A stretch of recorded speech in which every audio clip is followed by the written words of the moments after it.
Hello everyone, welcome back to my YouTube channel Love is Immortal. We always love in with Wangshan. So guys, last part में हमने देखा था जहाँ पर wing अपने दोस्त नी हुसैन के साथ गया था बार में, और वहाँ पर नी हुसैन को एक लड़की पसंद थी जिससे वांग जी जाकर बात करने की कोशिश करता है और उसे नी हुसैन के बारे में बताता है। वो लड़की कोई और नहीं जियांग यानली होती है जो कि नी हुसैन में ऑलरेडी इंटरेस्टेड थी, बट उसका पहले से एक बेबी था और इसके अलावा वो पहले से डिवोर्स्ड है।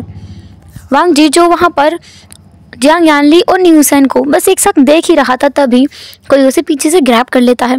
इसके बाद वो उसे खींचते हुए कमरे में ले जाता है। ये विंग था जो उसे अपने कमरे में लाया था। अब हम स्टोरी से आगे देखते हैं। पहला सीन हम देखते हैं एक लड़का जो बुरी तरीके से रो रहा है, अपने आप को जकड़ के बुरी तरीके से वो अपने आंसू को बहने से रोक रहा है, और दूसरा आदमी जो उसी बेड पर साइड में पूरी तरीके से एकदम ऐसा होता है कि अब कोई टेंशन नहीं है, ऐसे सो रहा है बेफिक्र बिंदास। ये वांग जी था जो रो रहा था। उसके साथ फिर से वही सब कुछ हुआ है, और वो ये कह भी नहीं सकता कि उसके साथ ज़बरदस्ती की गई है। ना तो पिछली बार ऐसा कुछ हुआ था और ना ही इस बार ऐसा कुछ हुआ। इस बार तो पिछली बार से ज़्यादा कुछ बेटर था। वांग जी जो अब बड़ी मुश्किल से अपने पैरों को ज़मीन पे रखता है, पर ज़मीन पे रखते ही वो गिरने वाला था, पर वांग जी अपने आप को थामता है और बेड को पकड़ लेता है। वांग जी फिर अपने फ़ोन को ढूंढने की कोशिश करता है। उस पूरे कमरे में हल्की सी भी रोशनी नहीं थी, तो वांग जी को कुछ दिखाई नहीं दे रहा था। साथ ही साथ उसके कपड़े उसके आसपास बिल्कुल भी नहीं थे। जहाँ तक उसे याद है, उसके कपड़े उसके बदन से फाड़ कर अलग किए गए थे, तो वांग जी को नहीं लगता कि वो उस शर्ट को और उस ट्राउज़र को दोबारा पहन सकता है जो उसके बदन से कल रात अलग कर दिए गए थे। वांग जी को बाहर से हल्की हल्की धूप तो आते हुए दिखाई दे रही थी, जिसकी वजह से वांग जी समझ पा रहा था कि काफ़ी लेट हो चुका है, या कहें सुबह हो चुकी है, वो भी लेट मॉर्निंग हो चुकी है। वांग जी को वहाँ से कर्टेंस को हटाने जाना था, तो वांग जी वहीं जाता है। अभी भी सही से अच्छे से रोशनी नहीं आ रही थी। वांग जी कई चीज़ों से टकराया भी, लेकिन फिर भी वो अपने आप को संभालते हुए कर्टेंस के पास पहुंचता है और उन्हें हटा देता है। जैसे ही वो कर्टेंस की रोशनी वांग जी के फेस पर पड़ती है, वांग जी आंखों को बंद कर लेता है और अपने फेस को मोड़ लेता है, क्योंकि वो रोशनी बहुत ज़्यादा तीखी थी उसकी आंखों के लिए। धीरे धीरे वांग जी अपनी आंखों को उस रोशनी में एडजस्ट करता है। फिर अपनी आंखें खोलकर वो अपने आप को देखता है और फिर कमरे को देखता है। उस कमरे की हालत बहुत बुरी है, क्योंकि कल रात उसके साथ जो हुआ उसे करने के बाद वांग जी पछता रहा है। वांग जी आसपास देखता है, उसे कुछ नहीं मिलता, लेकिन हाँ, वी वुशान के कुछ कपड़े जो आसपास पड़े हुए थे। वी वुशान के शर्ट के बटन टूटे हुए हैं, लेकिन उसकी शर्ट फटी नहीं है, वो सही सलामत है। पर वांग जी के शर्ट के टुकड़े टुकड़े हो चुके हैं। वो शर्ट इतनी बुरी हालत में है कि उसे वांग जी पहनेगा तो उसकी बॉडी का कोई भी पार्ट ढकेगा नहीं, और वांग जी को अपनी बॉडी को ढकने की पूरी ज़रूरत है, क्योंकि वांग जी की बॉडी पे जितने ज़्यादा मार्क्स हैं वो उन मार्क्स को लेकर बाहर यूं ही नहीं निकल सकता। तो वांग जी वहाँ से वी भूषान की शर्ट उठाता है, जो कि उसे काफ़ी ज़्यादा लूज़ थी और उसके लिए काफ़ी ज़्यादा लॉन्ग भी थी। वो शर्ट काफ़ी बड़ी थी, पर वांग जी उसके स्लीव्स को हल्का सा मोड़ लेता है और फिर वी भूषान का ही जीन्स उठा लेता है जो वी भूषान कल पहन कर बार में आया था, और उसी को वो पहन लेता है। वांग जी को वो पहनते हुए भी बहुत पेन हो रहा था अपनी लोअर बॉडी में, पर फिर भी उसे ये सब तो करना ही होगा। उसे यहाँ से भागना जो है। वांग जी वो पहन करके उस शर्ट को टक इन करता है और दरवाजे की तरफ लंगड़ाते जाता है। दरवाजे तक पहुँचने पर वांग जी दरवाजे को खोलता है। वो अंदर की तरफ दोनों दरवाज़ों को खोलता है और बाहर निकलता है। तभी दो हाथ आगे आ जाते हैं और वो देखता है कि दो लोग सामने खड़े हुए हैं दरवाजे के बाहर। वांग जी इन दो लोगों को नहीं जानता, पर वो दो लोग वांग जी को नहीं देख रहे थे। उन दोनों की आंखें झुकी हुई थी, लेकिन वो सामने खड़े हुए थे। वांग जी जिसने कहा मुझे जाने दो, वो दोनों अपनी जगह से नहीं हटते, वहीं खड़े रहते हैं। तभी एक व्यक्ति, जो दो लोग थे जो सामने खड़े थे बॉडीगार्ड्स, उनमें से एक बॉडीगार्ड कहता है मास्टर आपके डैड ने कॉल किया था। वांग जी ये सुनता है तो बिल्कुल स्टिप हो जाता है अपनी जगह पर। उसे कुछ तो महसूस हुआ। वांग जी डरते डरते, कांपते कांपते अपने आप को थोड़ा तो मोड़ता है और पीछे की तरफ मुड़ते हुए देखता है। बेड पर विभूषण जो ब्लैंकेट में रैप हुए अपने सर को अपने एक हाथ के ऊपर रख करके बहुत ही पैनी आंखों से वांग जी को घूरे जा रहा था। वांग जी गल्प करता है और वांग जी शिवर भी कर रहा था। वो गार्ड्स वांग जी को हल्का सा पुश करते हैं पर उसे ज़्यादा टच नहीं करते और इसके बाद वो दरवाज़ा फिर से बंद हो जाता है। विभूषण उस ब्लैंकेट को नहीं हटाता अपने ऊपर से, बल्कि वो अपने हाथ को बाहर निकालता है और वांग जी की तरफ अपनी उंगली से इशारा करता है पास आने का। वांग जी अपने कांपती बॉडी के साथ में बेड के पास जाता है और बिल्कुल कॉर्नर में जाके बैठ जाता है। विभूषण उठकर बैठता है। अब भी विभूषण की लोअर बॉडी ब्लैंकेट से कवर्ड थी पर अपर बॉडी पूरे तरीके से नेकेड। वांग जी देख पा रहा था कि विंग की अपर बॉडी भी कोई खास अच्छी नहीं है। वहाँ पर भी काफ़ी सारे मार्क्स हैं जो कि वांग जी के नाखूनों के निशान हैं। वांग जी विंग की तरफ ना देखते हुए कहता है, मुझे जाने दो ना। विंग जो उसके पास आता है और उसके हाथ को पकड़ के एकदम खींच लेता है। वांग जी बेड पर गिर चुका था। विंग जो उसके ऊपर आते हुए बोलता है, तुम्हें जाना है ना? तुम्हें मज़ा नहीं आया? तुम तो ये सब कुछ करना चाहते थे शायद, है ना? तभी तो पिछली बार तुमने मुझे फंसाया और तुम अब मुझसे भाग नहीं सकते। ऐसा बोलते हुए विंग जो अपने फिंगर को वांग जी के फेस पर फैला रहा था।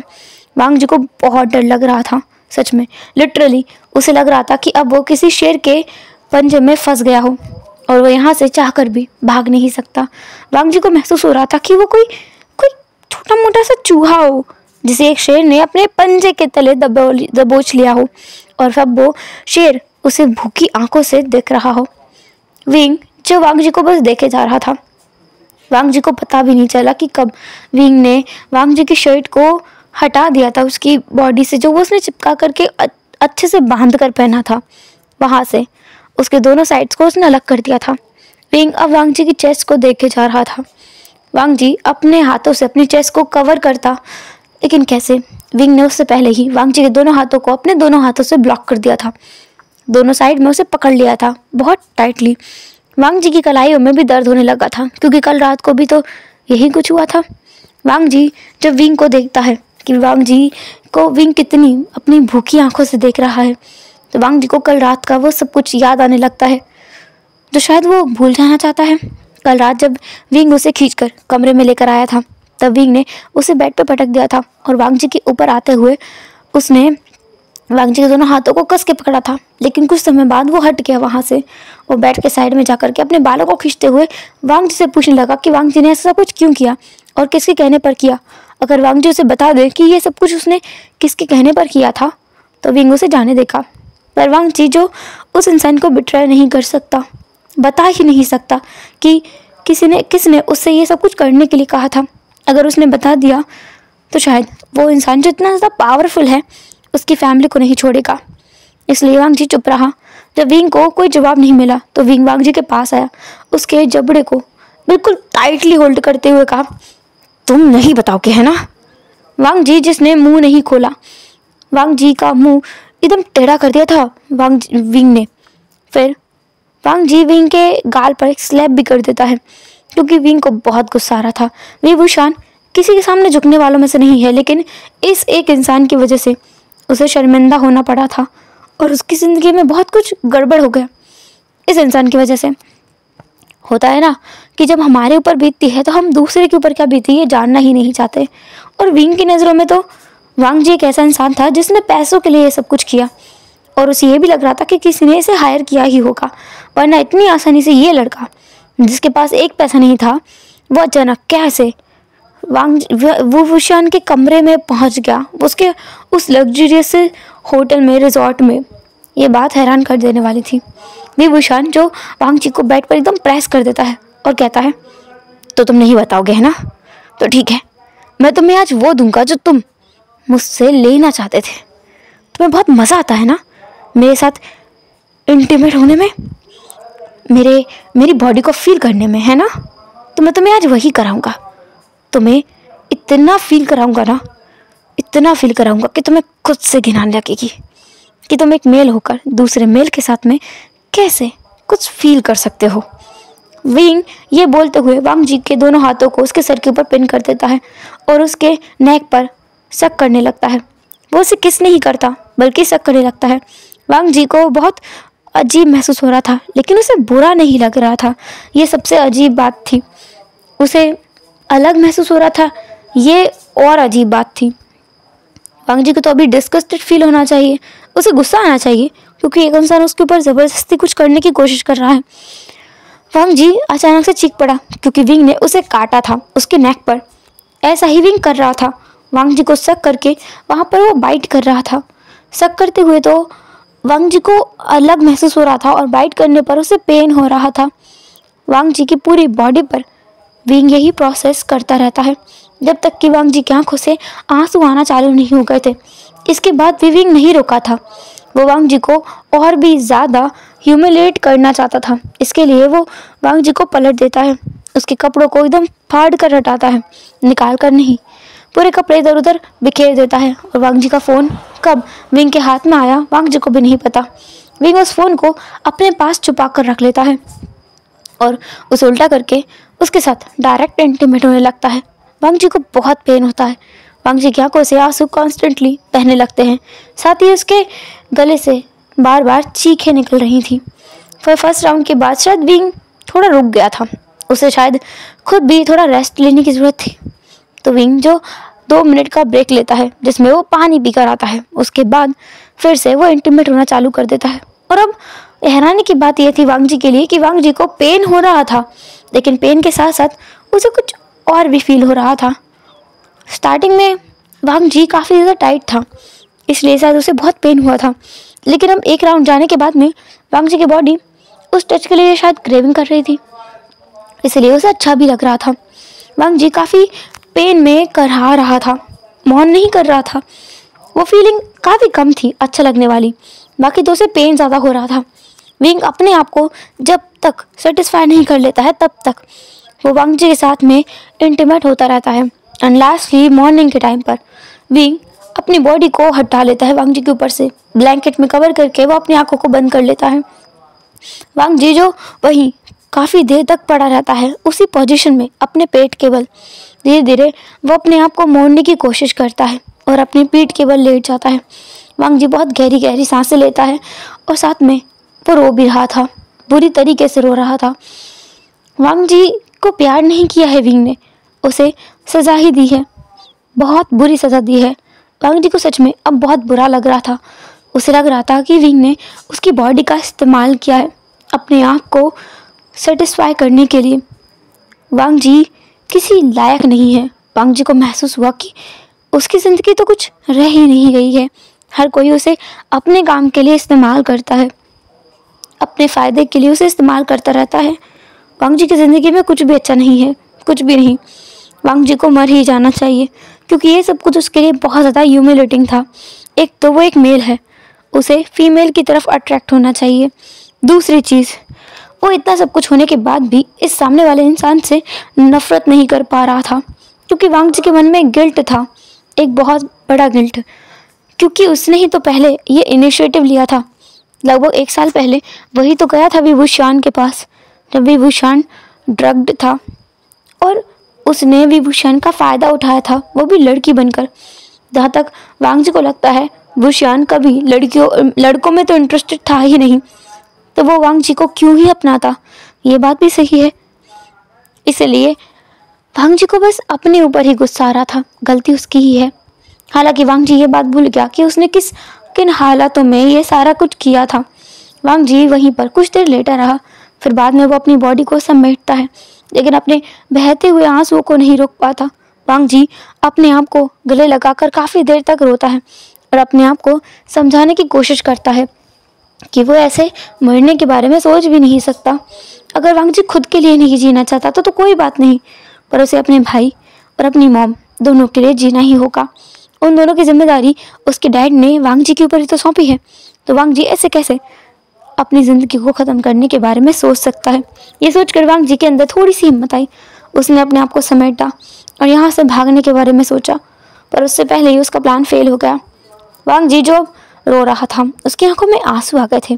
वी वुशान जो उसके ऊपर था, वी वुशान जब वांग जी के आंसुओं को देखता है तो उसे वो पेन फील होता है। वांग जी की आंखों में वो डर और दर्द दोनों विंग को महसूस होता है।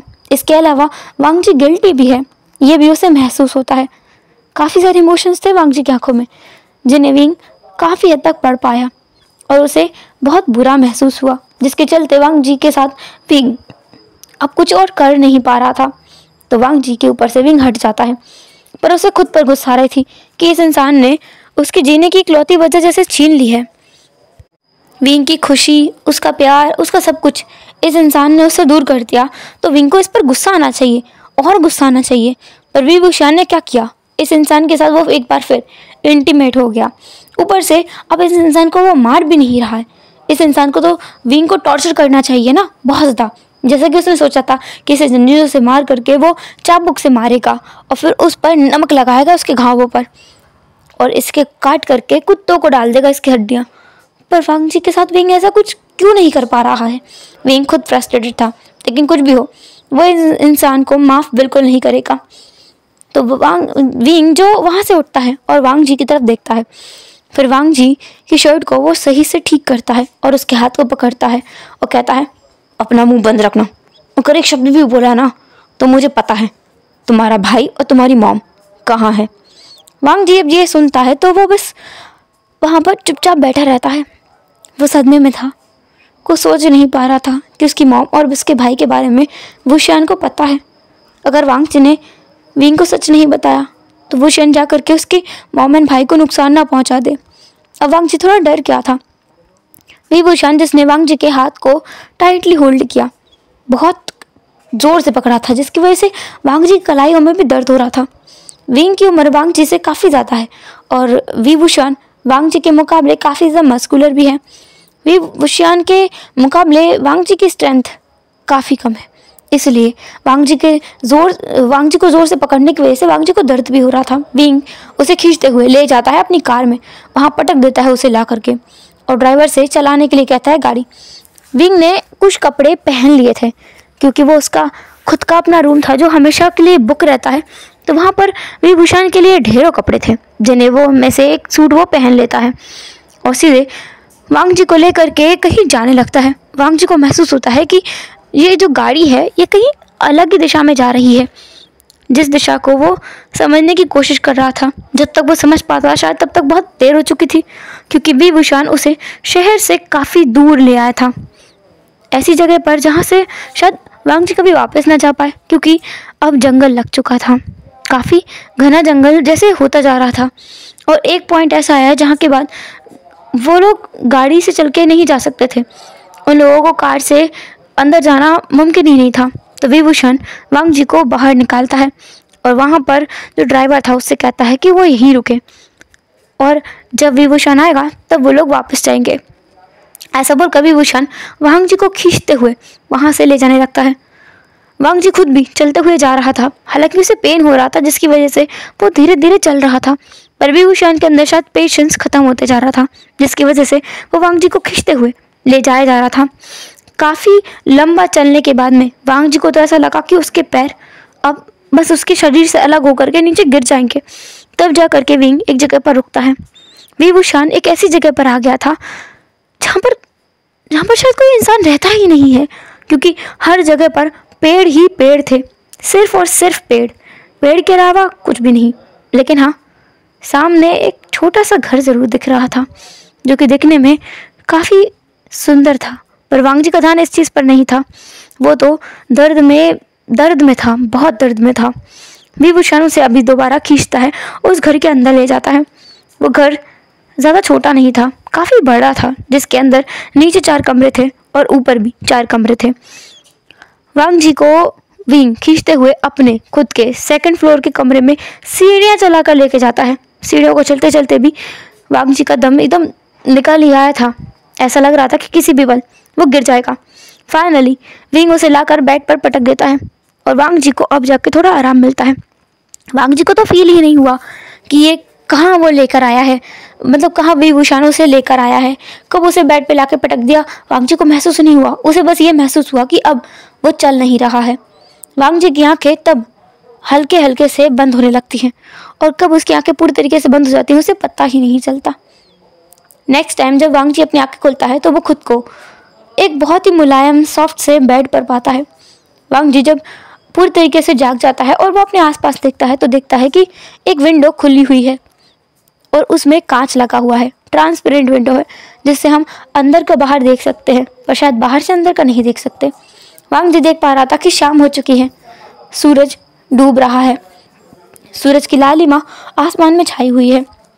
वांग जी अपने पैर जमीन पर रखता है बहुत मुश्किल से, और वह खड़ा होता है।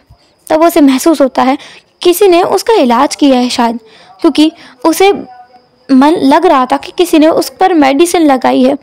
वांग जी महसूस करता है कि उसके कपड़े भी किसी ने बदल दिए हैं, क्योंकि अब उसने वो विभूषण की काफ़ी लूज़ वाली शर्ट और जीन्स वो नहीं पहना था, बल्कि उसने तो बहुत ही कंफर्टेबल बाथरोब पहना हुआ था जो कि काफ़ी ढीला था, जो उसके घावों को कवर भी कर रहा था और उनको दर्द भी नहीं दे रहा था, और वो बहुत ज़्यादा मुलायम था जो वांग जी को चुभ भी नहीं रहा था, जिसकी वजह से उसे अच्छा लग रहा था। वांग जी खड़ा होकर के विंडो की तरफ जाता है, वो विंडो को टच करता है तब उसे महसूस होता है कि ये तो ट्रांसपेरेंट विंडो है जहाँ पर जो ग्लास वॉल है ना वो लगा हुआ है, पर ये इस तरीके का वॉल है, ग्लास वॉल है, जो ग्लास विंडो है, जो ऐसा लगता ही नहीं कि यहाँ पर ग्लास लगा हुआ है। वांग जी बाहर का नज़ारा देखता है और अब जाके वो एक चीज़ नोटिस करता है कि ये जगह कितनी ज़्यादा खूबसूरत है। काफ़ी सारे पेड़ हैं, बहुत सारे पेड़ हैं, उन पेड़ों के बीच से आ रही वो लाल लाल रोशनी ये दिखाती है कि सूरज डूब रहा है। साथ ही बाहर तो काफ़ी सारे पक्षी नज़र आ रहे हैं, उन पेड़ों के ऊपर कितने सारे परिंदे बैठे हुए हैं, कुछ जैसे सोने की तकात में है तो कुछ रात होने की वजह से अपने अपने घोंसलों में जाने के वाले हैं। ऐसा लगता है कुछ रात में भी जैसे उड़ान भरने वाले हैं, ऐसा दिखाई दे रहा था। वांग जी ये देख ही रहा था, तब पीछे से उसे नॉक करने की आवाज़ आती है और वांग जी अचानक पीछे मुड़कर देखता है। वो इतना डर जाता है कि पास में रखे हुए टेबल से कुछ सामान नीचे गिर जाता है जो कि कांच का था। वो सामान जैसे ही गिरता है, जो इंसान नॉक कर रहा था वो तुरंत अंदर आता है और कहता है, तो तुम्हें लगी तो नहीं ना, तुम ठीक तो हो ना बच्चे। वांग जी उस इंसान को देखता है, यह कोई बूढ़ा इंसान था जो वांग जी से उसके बारे में पूछ रहा था। वो बूढ़ा इंसान वांग जी के हाथ को पकड़ता है और कहता है, इधर से मत निकलो, इधर से आओ, इधर से आओ बेटा, तुम्हें चोट तो नहीं लगी ना, देखो तुमने तोड़ दिया इसे, कर ठीक है कोई बात नहीं, तुम्हें चोट तो नहीं लगी। वांग जी अपना सर नाव में हिला देता है। वो ओल्ड एज पर्सन वांग जी को बेड पे बिठा देता है और फिर उस कांच को साफ करते हुए बोलता है, वैसे तुम्हें हमारे यंग मास्टर लेकर आए थे, यंग मास्टर तुम्हें तो यहाँ पर छोड़कर ही चले गए थे। अगर मैं इस कमरे में आकर तुम्हें चेक नहीं करता तो मुझे पता भी नहीं चलता कि इन्होंने कितना बड़ा कांड कर दिया है। मुझे लगता है मीडिया से बचने और अपने पेरेंट्स के दोबारा चंगुल में आने की वजह से तुम्हें यहाँ रातों रात या कहूँ दिन दहाड़े उठा कर ले आए हैं वो। वैसे बच्चे तुम्हारा नाम क्या है? वांग जी कुछ नहीं कहता, वो चुपचाप था, उसे कुछ बात नहीं करनी, किसी से कुछ नहीं बोलना।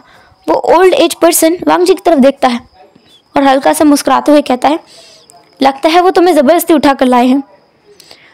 बेटा मैं तुम्हारी मदद नहीं कर सकता, काश कि मैं कर पाता, पर अगर तुम्हें कुछ खाने का मन करे या फिर कमरे से बाहर निकलने हो तो तुम निकल सकते हो। खाने का मन करे तो नीचे आ जाना, मैं नीचे ही हूँ, तुम मुझसे कुछ भी मांग सकते हो।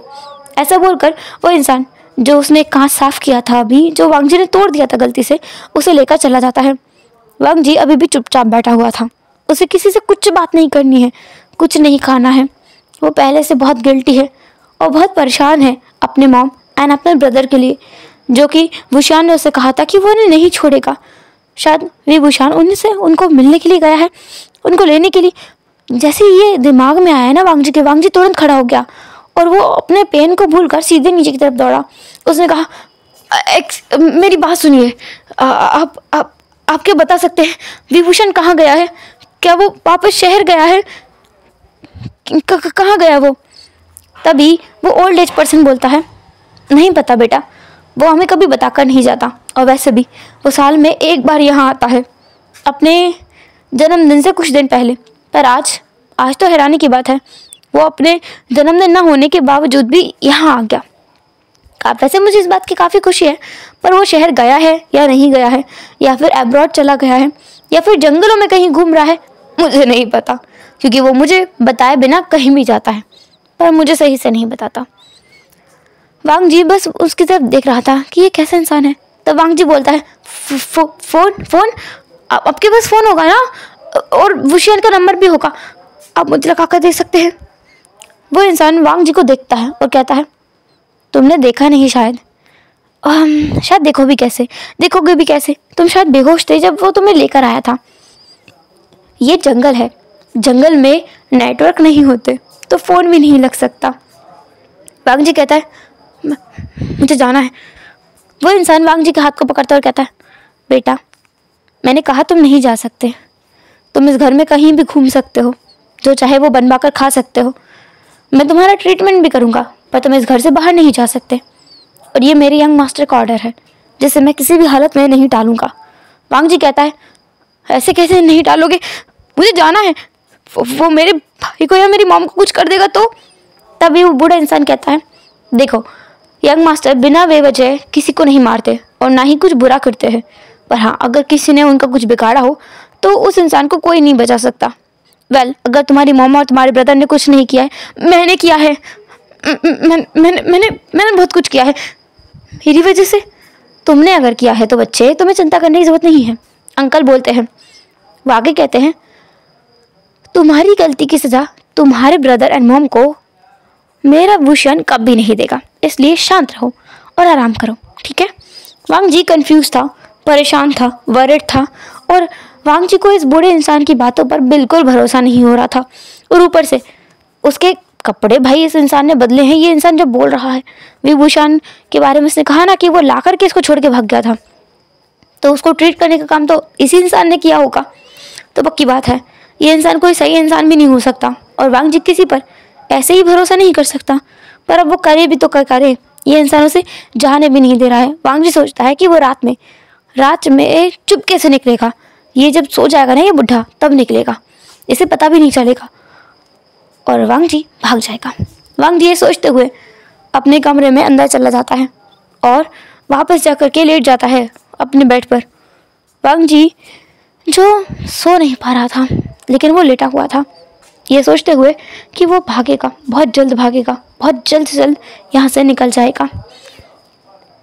हेलो एवरीवन, तो कैसा रहा आज का पार्ट? आई होप आपको अच्छा लगा होगा एंड इंटरेस्ट आ रहा होगा, एंड मैं कोशिश करूँगी कि मैं डेली अपडेट कर सकूँ। एंड फिर मिलेंगे नेक्स्ट एपिसोड में। तब तक लिए आप लोग अपना बहुत सारा ख्याल रखना और मेरा इंतज़ार करना। Bye bye.